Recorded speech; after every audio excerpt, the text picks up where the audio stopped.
श्री स्वामी समर्थ. नमस्कार सर्वांना. श्री स्वामी समर्थ कृपा या माझ्या मराठी यूट्यूब चॅनलवर सर्वांचं मनापासून खूप खूप स्वागत. उद्या 2 ऑक्टोबर 2025 उद्या आहे विजयादशमी म्हणजे दसरा सण. 3.5 शुभमुहूर्तांपैकी एक शुभमुहूर्त. तर दसऱ्याच्या दिवशी आपल्याला अगदी 20 ते 25 रुपये किंमत असलेली एक अतिशय मौल्यवान वस्तू घरी आणायची आहे.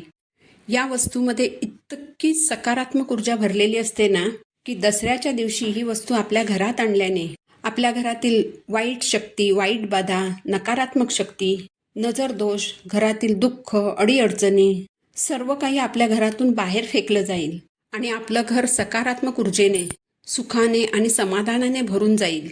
याचबरोबर या दिवशी वडिलांनी मुलांसाठी एक विशेष उपाय करायचा असतो. हा उपाय केल्याने मुलं त्यांच्या आयुष्यात भरभरून प्रगती करतात. याच माहितीबाबतचा आजचा आपला व्हिडिओ आहे.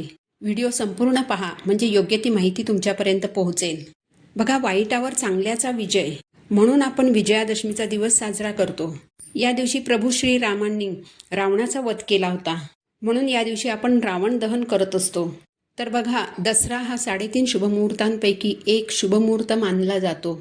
नवीन व्यवसाय सुरू करण्यासाठी, सोने खरेदीसाठी, नवीन घर घेण्यासाठी, कोणत्याही नवीन कार्याचा शुभारंभ करण्यासाठी अतिशय उत्तम दिवस आहे. हा दिवस इतका शुभ आहे ना, या दिवशी तुम्ही कोणतंही नवीन चांगलं काम सुरू केलं तर त्यामध्ये आपल्याला कधीही अपयश येत नाही. तुम्ही अगदी डोळे झाकून कोणत्याही नवीन कामाला सुरुवात करू शकता. इतका हा दिवस शुभ आहे. दसऱ्याच्या दिवशी श्री महालक्ष्मी, श्री महासरस्वती आणि श्री महाकाली यांची पूजा केली जाते. म्हणजेच धनाची, ज्ञानाची आणि शक्तीची पूजा केली जाते. धनाची पूजा म्हणजे माता लक्ष्मीची पूजा, ज्ञानाची पूजा म्हणजे वही, पाटी, पुस्तके इत्यादींची पूजा आणि शक्तीची पूजा म्हणजे शस्त्रास्त्रांचे पूजन म्हणजे महाकालीची पूजा केली जाते. म्हणूनच दसऱ्याच्या दिवशी सरस्वती पूजनाला विशेष महत्त्व आहे. तर उद्या आपल्याला सरस्वती मातेची रांगोळी काढून तिची पूजा करायची आहे. तुमच्या घरात लहान मुलं असतील तर त्यांच्या पाठीवर खडूने रांगोळी काढू शकता किंवा एखाद्या कोऱ्या कागदावरही तुम्ही सरस्वती मातेची रांगोळी काढू शकता. यालाच आपण सरस्वती यंत्र असंही म्हणतो. या रांगोळीसमोर एक दिवा लावावा, हळद कुंकू अक्षता अर्पण कराव्या, एक फूल अर्पण करावं. याचबरोबर उद्या आपल्याला आपल्या घरामध्ये देवांचे जे काही ग्रंथ किंवा पोथी असतात त्यांचंही आपल्याला पूजन करायचं आहे. त्यांनाही हळद कुंकू, अक्षता, फूल अर्पण करावं. यासोबतच दसऱ्याच्या दिवशी बघा, जी काही आपली शस्त्र आहेत ना त्यांची आपल्याला पूजा करायची आहे. म्हणजे बघा, एखादा टेलर असेल तर तो त्याच्या दुकानातील शिवण यंत्राची पूजा करेल. एखाद्याचं सलून असेल किंवा पार्लर असेल तर त्यांनी त्यांच्या पार्लरमधील, सलूनमधील सर्व शस्त्रांची पूजा करावी. जर तुम्ही IT मध्ये जॉब करत असाल तर तुम्ही तुमच्या कॉम्प्युटरची, लॅपटॉपची पूजा करावी. दसऱ्याच्या दिवशी शेतकरी त्यांच्या शेतीच्या अवजारांची पूजा करतात. म्हणजेच थोडक्यात काय, तर ज्या वस्तूंपासून, ज्या शस्त्रांपासून आपण कमावतो त्या वस्तूंची, त्या शस्त्रांची आपल्याला दसऱ्याच्या दिवशी पूजा करायची आहे. तर हे करायला अजिबात विसरू नका. याचबरोबर उद्या आपल्याला घरात एक अतिशय मौल्यवान अशी वस्तू आणायची आहे. आता आपल्यासारख्या सर्वसामान्य लोकांच्या दृष्टीने अतिशय मौल्यवान वस्तू म्हणजे सोने. पण सोने खरेदी करण्याचा आपण विचारही करू शकत नाही. इतके सोन्याचे भाव हे गगनाला भिडलेले आहेत. सध्याचे सोन्याचे भाव पाहता प्रत्येकालाच काही सोनं खरेदी करणं शक्य नाही.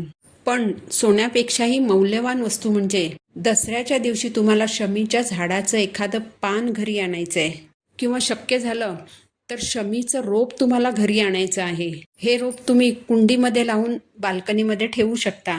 उद्या दसऱ्याच्या दिवशी आपल्याला शमीच्या झाडाची पूजा करायची आहे. कारण शमीचं झाड हे अतिशय पवित्र आहे. शमीच्या झाडामध्ये अशुभ गोष्टींनाही शुभ गोष्टींमध्ये बदलण्याची क्षमता असते. दसऱ्याच्या दिवशी शमीच्या झाडाची पूजा केल्याने आपल्या आयुष्यातील सर्व त्रास दूर होतात. तुमच्या आयुष्यात ज्या काही अडीअडचणी, संकट असतील त्यातून बाहेर पडण्याचा मार्ग सापडतो. म्हणून शमीचं रोप जर तुम्हाला मिळालं तर तुमच्या बाल्कनीत ते नक्की लावा. कारण शमीच्या झाडाची पानं आपण श्रावणामध्ये महादेवांच्या शिवलिंगावर अर्पण करत असतो. शमीचं झाड शनिदेवांशी देखील संबंधित आहे. शनिदेवाला शमीची पानं अर्पण केल्याने शनिदेव प्रसन्न होतात. तर आवर्जून उद्या शमीच्या झाडाची पूजा करा. याबरोबरच शमीची 3-4 पानं घरात आणून ती तुमच्या कुळदेवीच्या चरणी अर्पण करा. दुसऱ्या दिवशी ही पानं एखाद्या छोट्याशा कापडामध्ये बांधून तुमच्या तिजोरीमध्ये ठेवा. यामुळे घरामध्ये सुखसमृद्धी येते, घरात लक्ष्मी स्थिर होते. जर तुमचं दुकान असेल, एखादा छोटासा उद्योग व्यवसाय असेल, तर यातील 1-2 पानं तुम्ही दुकानाच्या गल्ल्यात ठेवू शकता. उद्योग व्यवसायाच्या ठिकाणी ऑफिसमध्ये ठेवू शकता. यामुळे तुमच्या उद्योग व्यवसायामध्ये बरकत होते. आता शमीच्या झाडाला इतकं का महत्त्व आहे, तर याची एक कथा सांगितली जाते.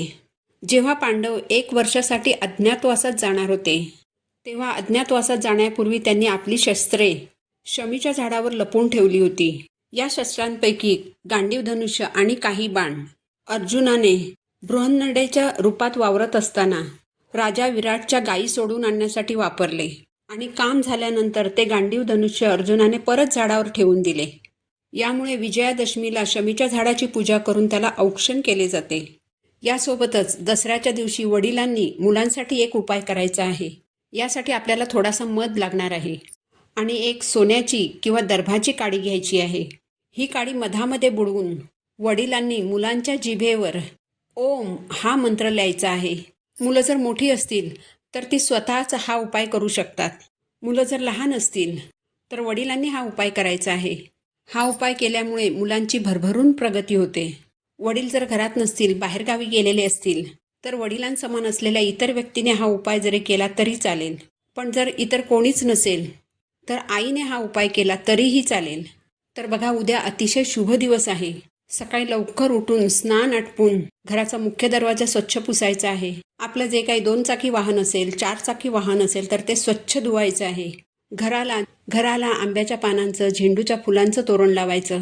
वाहनाला सुद्धा झेंडूच्या फुलांचं तोरण लावायचं. उंबरठ्याला हळदीचं लेपन करायचं. दरवाजामध्ये छानशी छोटीशी रांगोळी काढायची. तर बघा, दसऱ्याला करायचे हे अगदी छोटे छोटे छान छान उपाय आहेत. तर उद्या दसऱ्याच्या दिवशी हे उपाय तुम्ही नक्कीच करा. याचा तुम्हाला 100% लाभ होईल. ही माहिती तुम्हाला उपयुक्त वाटली असेल तर व्हिडिओला लाईक करा, चॅनलला सबस्क्राईब करा. पुन्हा भेटू नवीन व्हिडिओसोबत.